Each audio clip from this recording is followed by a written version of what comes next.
The Illabuck Trophy was on the line today as the defending national champs came to town, and with games against Michigan State and Michigan upcoming, this one screamed trap game for Ohio State. So let's parachute into Memorial Stadium. Good evening, Matt.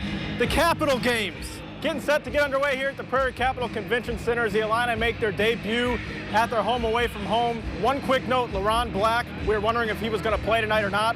Well, he's officially a game time decision, but if you ask me, I think he's going to play. He was out here in warm-ups, and he looked really good. Even though they lost the game, you could argue that Illinois actually outplayed Minnesota here today. They outgained the Gophers by nearly 100 yards, and the story of the game is they had the ball inside their 35-yard line 6 different times, but only scored 2 touchdowns. And that was the difference. But, you know, curses die hard. The Red Sox had to come back from a 3-0 hole. True. So if the Cubs can win tomorrow, they get Lester and Arrieta. Who knows? The Cubs never make it easy. We'll see what happens. We'll have highlights coming up. Plus, Matt Lovell spent the afternoon in Wrigleyville with some enthusiastic Cubs fans. Up next, he's going to introduce us to some of them, including one of the most interesting characters we've ever seen in the history of WAND television. Well, every now and then the sports world tends to throw us a curveball, and it did just that at around 1 o'clock Friday afternoon when Illinois Athletic Director Mike Thomas announced that Tim Beckman was no longer the head coach of the football team. Surprising news to say the least, because the season starts in just 6 days. The Friday Frenzy starts right now. His vehicle did hit that rail. Then he took Noah Newman here. Matt Loveless on the Illini Beat has given me the keys to the segue that is the Friday Frenzy. Now, it's not often we lead the program with college football, but tonight we do because we had a ball game at Memorial Stadium, or at least we were supposed to. But look at this. Mother Nature threw us a major curveball. All right, they played 2 at Wrigley after a late finish last night. Both teams could really use some coffee. Take a look at this picture. The Cardinals actually sent their rookies on a pregame coffee run to the Wrigleyville Starbucks, and as you can see, easy to spot because they were wearing their uniforms. But the Cubs were apparently more caffeinated. It's likely to be a side-by-side finish. So this will probably be the fastest 5th mile has ever looked. And you're racing tonight. Tell me about the race you're racing in. Yeah, well, we've got the 2 biggest divisions in the United States. 2 of the top programs in the Midwest getting ready for their annual showdown here at the Scott Trade Center. Another key in this contest, the bench has to be productive. The bench accounted for as many points as you and I in that game against Cornell. 0 points. Woo! The reverse. I know he can do that. Listen to the crowd.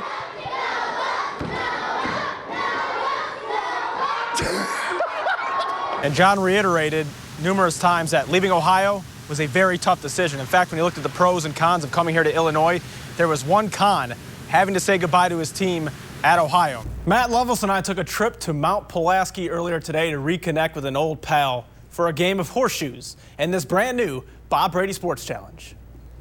Almost 3 years ago to the day, we introduced you to Steve Bailey, who in turn introduced us to the game of horseshoes with a 26-7 beatdown. Oh, there goes Steve. Good throw. I don't think I've thrown horseshoes since then. That was the last time, probably. I pitched horseshoes. I gave you a pair of horseshoes. You're supposed to go out back and drive a pipe or a stake in the ground and practice. And he gave us some horseshoes, and they're sitting as clean as they could possibly be on our shelf back in the sports department at WAND.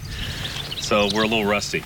And there's a ringer. Bailey's been pitching horseshoes for over 50 years, but 19 years ago he had to start throwing with his left hand after losing 3 fingers in his right hand in a freak accident at work. I was working on a ladder on a circuit right next to it, and I slipped off that ladder and made contact with 7,200 volts. Steve learned to throw left-handed alongside none other than Springfield's Austin Bailey, who was recently featured on ESPN Sports Science. I pitched with Austin's grandpa. He started bringing Austin out to horseshoe courts when Austin was about 6 or 7, and that was right after I lost my hand. So Austin and I kind of learned to pitch together. And I used to be able to beat him, but I can't anymore. We're playing somebody who's an expert in the sport. This is the problem with the sports challenge. We play experts, but we got a chance today. And at least now I can see. I'm wearing contacts. Right. No excuse for the eyesight this time. Let's go. Get in! At least it was 2 against 1. Each round we had 4 opportunities to score. Steve only had 2. But in the early going, 2 was more than enough for Mr. Bailey. Oh! 3 points. Oh, 5-0. Steve made music with the horseshoes to the tune of a 21-3 lead. But after a little H2O, Matt found his stroke and got us back in the game. Oh, yeah. All right. Just like the Counting Crows song, hanging around. It was suddenly 26-11 when Matt applied some serious pressure. Back-to-back ringers, 6 massive points, unless Steve could match. Goodness gracious. Unreal.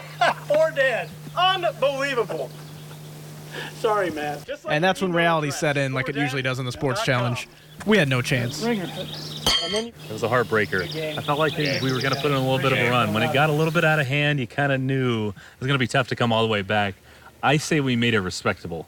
30-11 may not sound like it, but I feel like it was. Sure, for two guys that don't ever pitch any horseshoes. Well, that was a great game. Thanks for having us out. Let's go eat some cookies and drink some lemonade. Thank you guys for coming. Appreciate it.